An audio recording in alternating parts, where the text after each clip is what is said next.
Alright, so this person went way past the limit line there. Alright, welcome guys. We are in Victorville, California, my home area. I was going to be here anyway, wait for tomorrow for my delivery in Bakersfield. However, I got a curveball thrown. Alright, so you guys know I've been having this radiator leak issue. As long as it wasn't too big an issue, it wasn't like I was having to refill the reservoir very often. Like, you know, might have to buy a new thing of coolant once or maybe a couple of times a week or so, something like that. On the way over here, though, from Oklahoma City, it's gotten to the point now where it's apparently worse, and I'm having a harder time keeping coolant in there. Yeah, and it's going to just keep getting expensive. I have to keep getting coolant for this thing.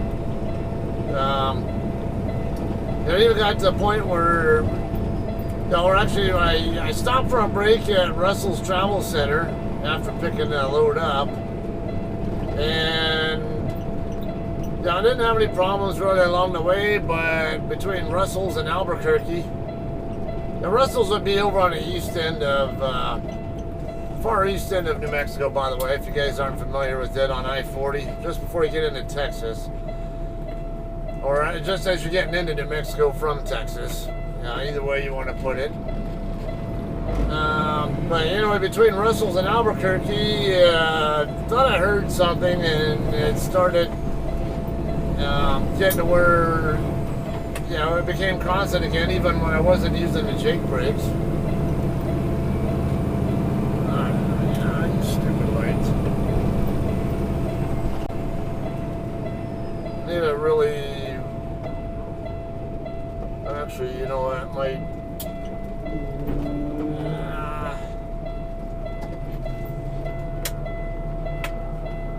I was going to swing extra wide, but if I can get over here before anyone shows up, I'll be okay. Yeah, looks like we're alright.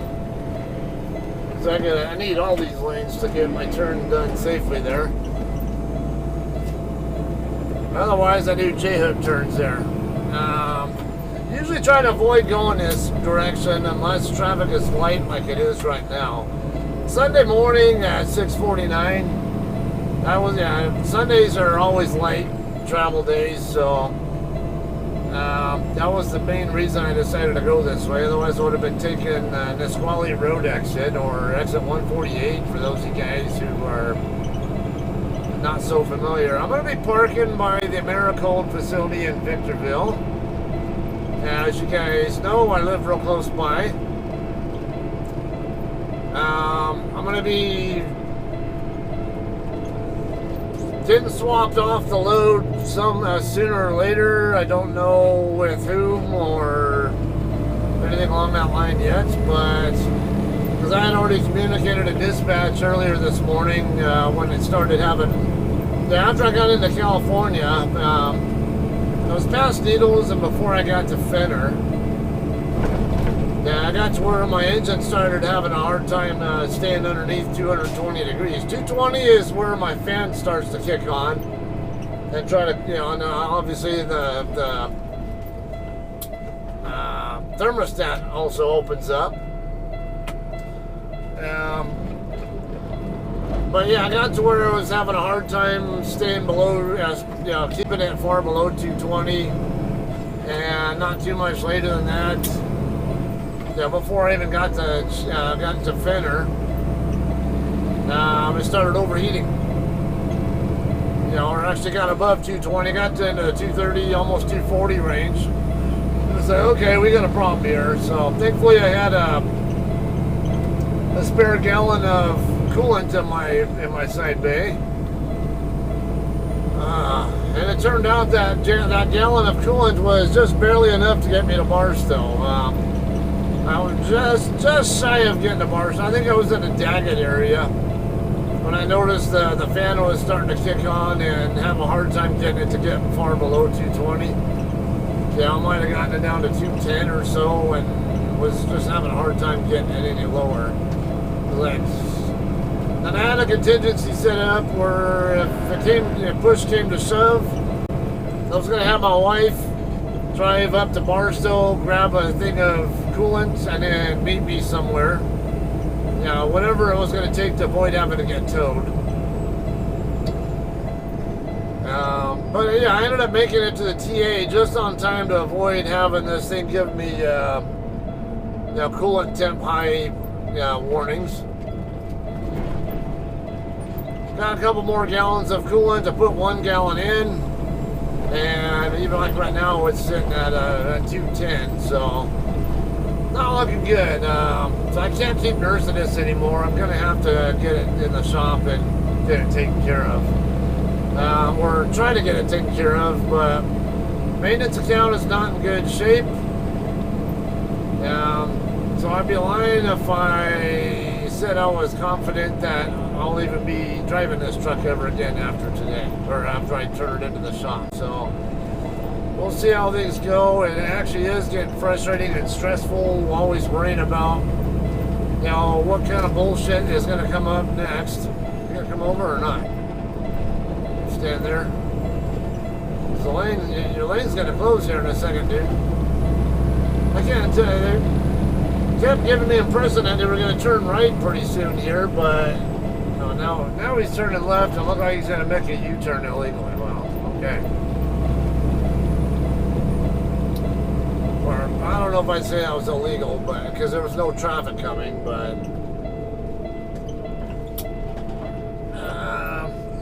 whatever the case, could have just pulled into that driveway in that parking lot there and came back out and made it a little bit less questionable.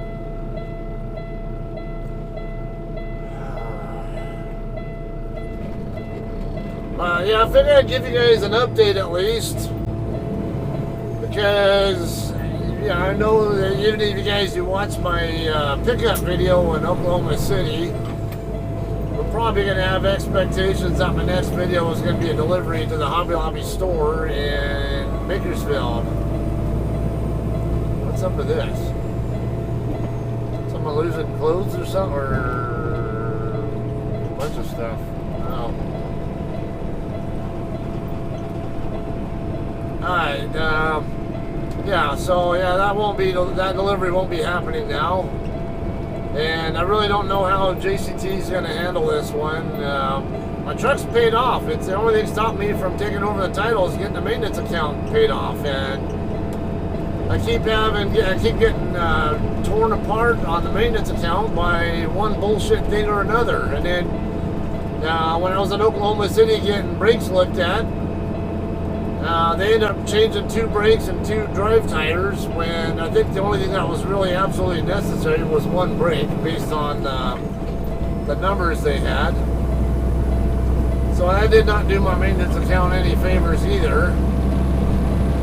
And it's just, I'm getting really stressed out on the financial side right now, and it's, and not to mention knowing what, that it seems like it could just be a matter of time before JCT tells me they're not going to pay for the repairs, and because especially with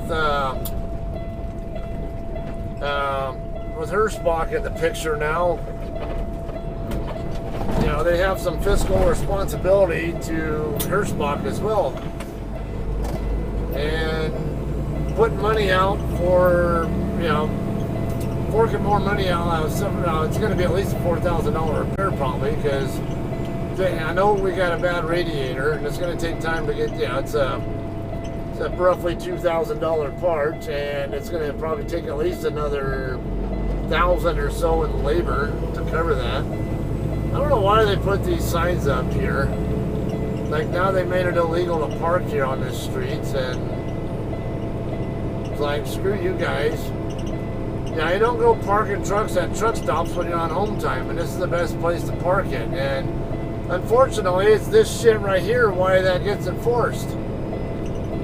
People not giving a crap about keeping the place clean, and so they have to send people out here to clean up all the trash, and it screws over people like me who live out here. But they can kick rocks. I'm gonna park here anyway, and you know, I'll take it up with the city if I have to. All right. Yeah, that driveway doesn't really even get used. So let me see if yeah, this.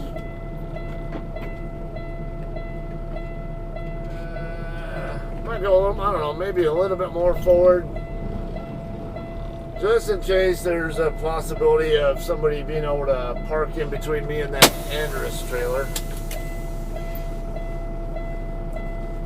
Alright.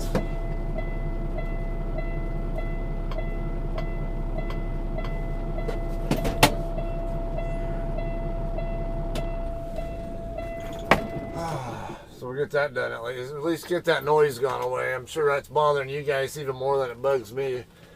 I got chronic tinnitus, so I'm pretty good at tuning out stuff like that. But even then, it's still, yeah, it's annoying to deal with.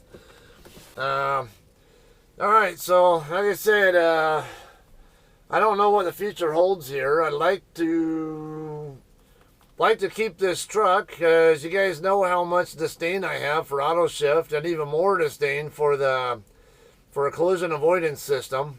I want nothing at all to do with the truck having collision avoidance on it, but I could also use a truck that doesn't have, that's not going to constantly have me stressing out over, you know, when's the next thing going to go wrong with it, and, you know, and when I'm playing the lottery again with whether or not JCT is going to help cover it.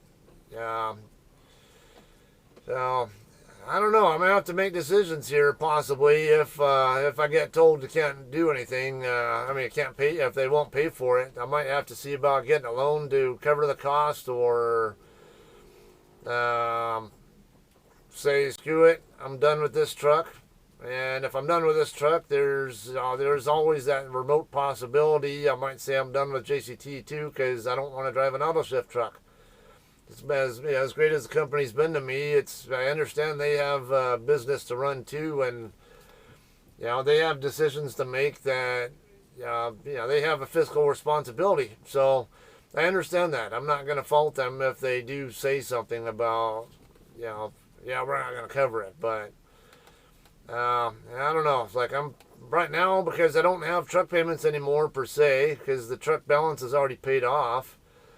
That 22 cents a mile that I was previously paying toward the truck is now going to maintenance. So, and I was already paying 15. So 37 cents a mile is what I'm really paying. And over, you know, a regular 3,000 mile week, that takes a good $1,000+ chunk out of the maintenance account arrearage. So I can cover it pretty quickly, but and it still becomes the other issues, like what else is going to come up next. I know I need an alignment. I know I need a new tie rod. That right steer tire is going to have to get changed sooner or later, because it's getting a little bit beat up by the alignment problem. Yeah, it's just, like I say, it's just causing a lot of stress. I can tolerate auto shift, but I don't like auto shift. I would much rather be in a manual transmission truck if I could, if I can, but we'll see how it goes. Anyway, my wife's on the way here. I need to get some stuff packed up for clothes, change of clothes or whatever, at least for now, and be ready for a call or something, some kind of info on swap. So this is kind of a shorter one. I'll probably be working on, while my truck's in the shop, maybe get you guys some of the stuff I see while trucking videos, that kind of content on there, on my channel if I can, to help clear up some of my disk space as well, and to help keep you guys updated with at least something worth, something to watch, even if it's not the most worth watching, who knows.